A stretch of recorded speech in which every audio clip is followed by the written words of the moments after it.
It's a hunting gear guy. Today I've got a pretty big box here that came in the mail for me. I always love when I get stuff in the mail. And this is a Mosin Nagant.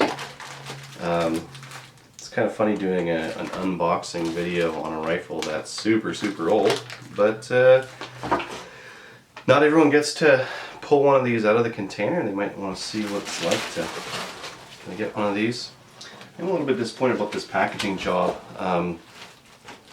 This bolt here does stick out and it's pretty solid, and punched a hole. I don't know if you can see that. Punched a hole through the package here. So lucky thing about a Mosin is that it's not really going to hurt it all that much. So it comes. This one's coming with the sticker on there with the bayonet. Let's see what else I got here. I got this one from Westels. Hey, cool, a mouse pad. Hey, that's what I need.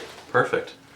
So it looks like they sent a mouse pad along with that. And I bought this rifle pretty much just to review. I didn't particularly want one. I've had two of these in the past, but a lot of people were asking about them, and I wanted to make sure that I at least had one review of them. So I'm just going to zoom in a little bit there. And if you've got firearms from China or surplus firearms before, you've probably battled with oil. On this one in particular, this is probably going to be Cosmoline. And you can see that it's actually cracked the finish on the wood here. So I don't know, maybe I'll refinish this. I got some refinishing stuff for my Norinco 22 rifle. I didn't end up needing it, but this definitely needs it. So maybe I'll just refinish this guy here. So I'm gonna just that was just the unboxing. Oh, that's not bad. Some of these are known for being really stiff. Ooh, I like that. Not stiff at all. Very nice. So I'm gonna work on cleaning this thing up and getting some of the Cosmo off, and then maybe we'll check back after that. 1942. Cool. It's Adriel, the hunting gear guy, and this is a Mosin Nagant. A lot of people out there already know what a Mosin Nagant is. I thought I'd take a crack at reviewing it from purely a hunting standpoint. You're going to be much better served, both in quality and in expertise, going to some of the other videos if you're interested in the history of these things or in what some of the different stamps or cartouches on them mean. I'm going to attack this thing from a hunting perspective.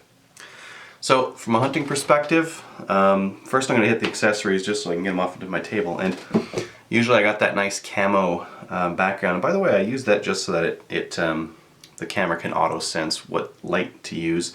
Normally with this, I usually get kind of a dark color on my rifles, especially my black rifles. But this thing is so greasy, I am not getting my favorite camo hoodie kind of all messed up. So let me get some of these accessories out of the way. First, you've got your bayonet. It's a long guy. I know on the M44s, they've got like a folding one that's a lot shorter and a little bit more reasonable.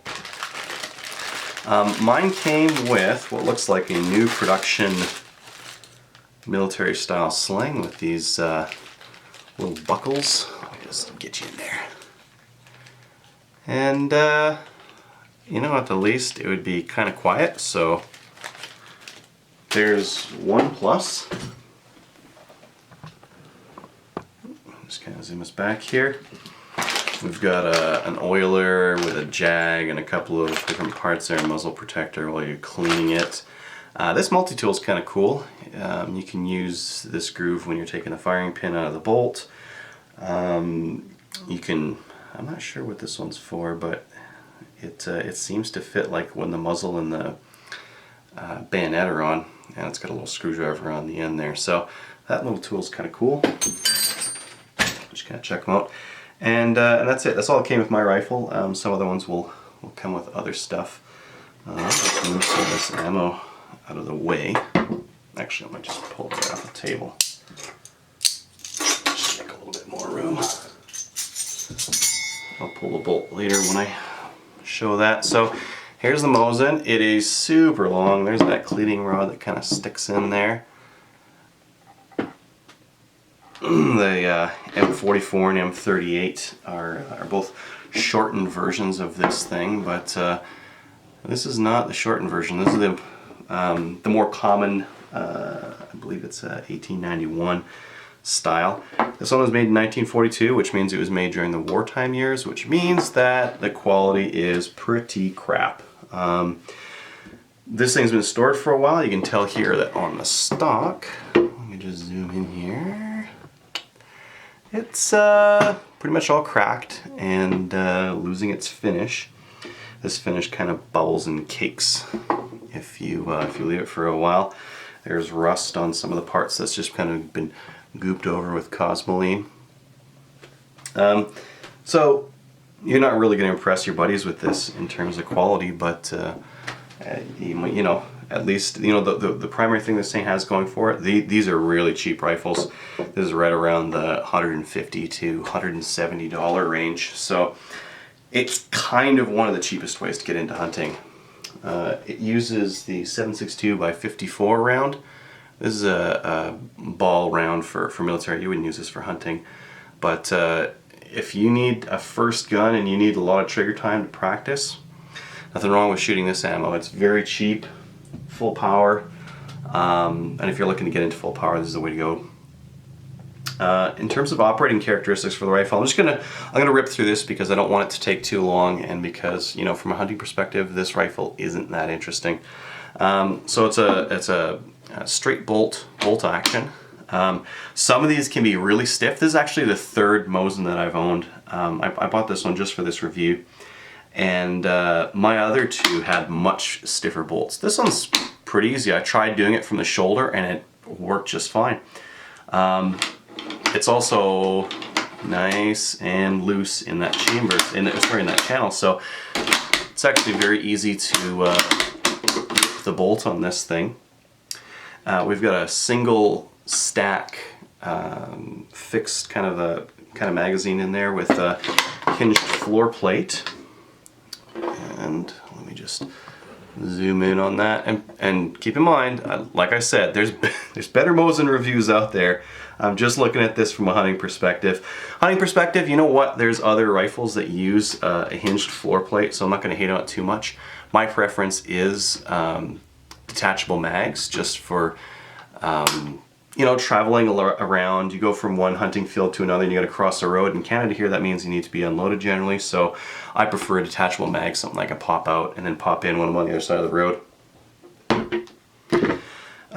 You can load them single, kind of like single feed style right through the top here, and loading them that way isn't all that bad. Let me just make sure you guys can really see that.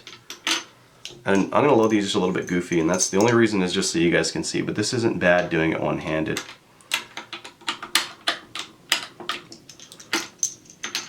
There's an interrupter in these, and that'll kind of spring that top round up to the top, so it's actually kind of loose in here on that one. That's meant to be. That's that the rim from the top one doesn't engage the bottom one and jam it up, because these are rimmed rounds. It's possible that you'd have one on the bottom, and then your one on the top is kind of trying to truck along and gets jammed up on this other rim. So that air interrupter leaves a little bit of space between them so that they can move freely. I'm just going to pull the bolt out here. To pull the bolt out, keep in mind my bolt is up. Pull the trigger, it comes right out. Back to the top here. And I'm just going to keep feeding these in.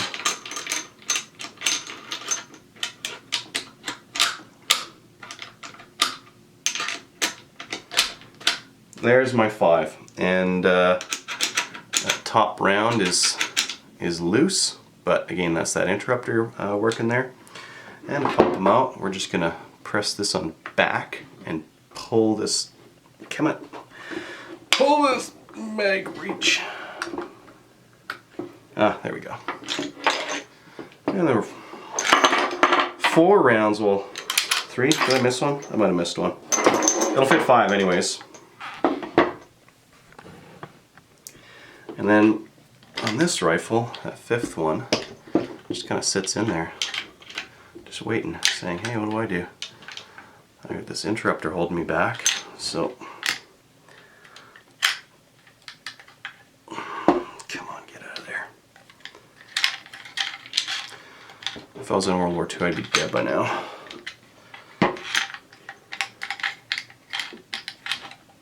Oh, come on.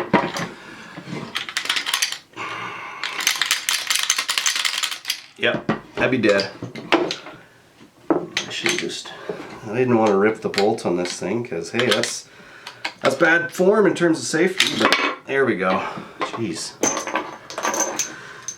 So, as you can see, very convenient to load the mag. And, you know, some people say, like, oh, yeah, it's built for stripper clips. Oh, perfect. Okay, well, let's use a stripper clip with this thing then.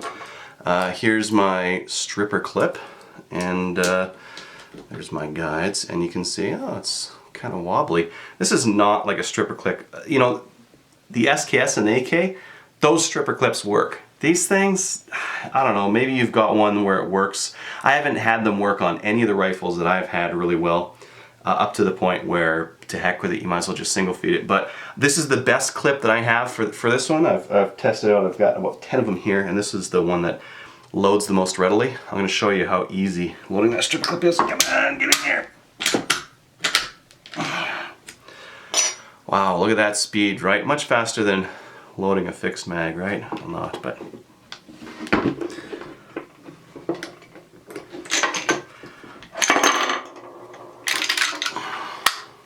Okay, you know what? Maybe with that last round, I'm just gonna do a no-no and pop the bolt in on this thing just to get it out.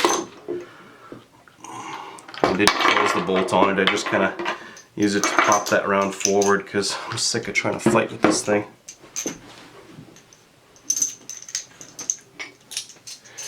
Oh, so what other features do we have on this thing for hunting? Well, one of the things that you guys know I like to pay attention to is how the safety works, and on this thing it is just awful.